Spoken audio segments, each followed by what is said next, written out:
High! অনেকদিন পর আবার একটা নতুন ব্লগ নিয়ে চলে আসলাম। মাঝখানে আমার ফোনটা একটু খারাপ হয়ে গেছিল, তাই জন্য ব্লগটা রেডি করা থাকলেও আপলোড করতে পারিনি।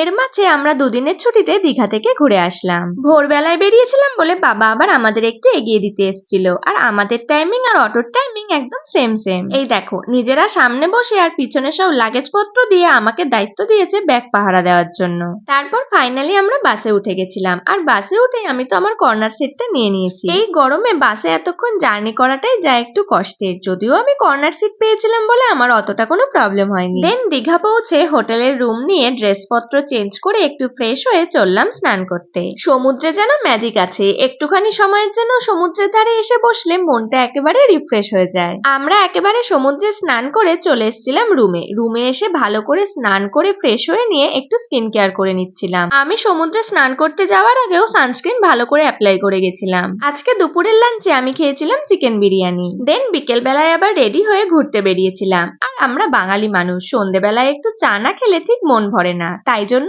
বেরিয়েই আগে সমুদ্রের ধারে বসে এক কাপ করে সবাই চা খেয়ে নিয়েছিলাম। চা খেতে খেতে সমুদ্রের ধারে বসেই সবাই গল্পগুজব করছিলাম। তারপর যখন আরেকটু সন্ধে হলো, আমরা গেছিলাম মার্কেটে একটু ঘোরাঘুরি করতে।